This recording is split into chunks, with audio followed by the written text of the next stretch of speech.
নমস্কার, আপনাদের স্বাগত জানাই চ্যানেল রূপা মুখার্জিতে। গতকাল বৈঠক সম্পন্ন হয়েছে 26,000 চাকরিহারা যারা ছিলেন শিক্ষক শিক্ষিকা তাদের সাথে মুখ্যমন্ত্রী।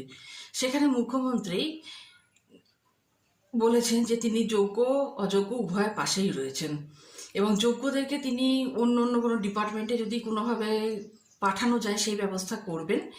এবং তার সাথে আরও বলেছেন যে সুপ্রিম কোর্টে আরেকবার আবেদন করবেন যেন তারা এই ভীষণ কঠোর রায়ের ব্যাপারে দ্বিতীয়বার সহানুভূতির সঙ্গে বিবেচনা করে কিছুটা যেন ব্যাপারটা একটু সহানুভূতিশীল বা সহনশীল ব্যাপারে একটা কিছু পদক্ষেপ নেন। কারণ এরকম বিভৎস পরিস্থিতিতে তো সারা জীবন থাকা সম্ভব নয়। এবং তিনি তার সাথে শিক্ষক শিক্ষিকাদের এও অনুরোধও করেছেন যে তারা যেন একদম সুপ্রিম কোর্ট থেকে নোটিশ আসার আগে পর্যন্ত স্কুলে ক্লাস নেন। তার বক্তব্য এটা যে 2 মাস কষ্ট করুন, 20 বছর আপনাদের কষ্ট করতে হবে না।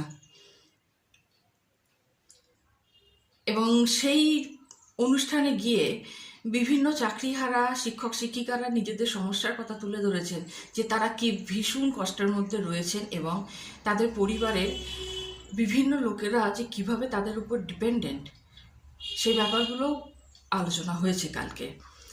যদি জিজ্ঞাসা করেন যে আলোচনার মূল বক্তব্য কি, না দেখো সেভাবে কোনো মূল বক্তব্য বলা সম্ভব নয়। মাননীয় তার তরফ থেকে যতটা যা করা সম্ভব তিনি কি নেক্সট পদক্ষেপ নেবেন তিনি সেটা জানিয়ে দিয়েছেন। তিনি জানিয়েছেন শুধুমাত্র প্ল্যান এ বা বি নয়, সি এবং ডিও তার কাছে তৈরি রয়েছে। আপাতত অপেক্ষা করা ছাড়া আর কোনো উপায় নেই। চাকরিহারারা মনে মনে ভেঙে পড়েছেন। আমি তাদের কষ্টটা বুঝি। চাকরি সরকারি হোক বা বেসরকারি হোক, চাকরি চাকরিই হয়। আর চাকরি চলে গেলে কতটা কষ্ট হয় কেবলমাত্র সেই ব্যক্তি আর তার পরিবার বোঝে। তাই আপনাদেরকে কোনো সহানুভূতির কথা জানিয়ে ছোট করব না, শুধু এটাই বলবো অপেক্ষা করুন।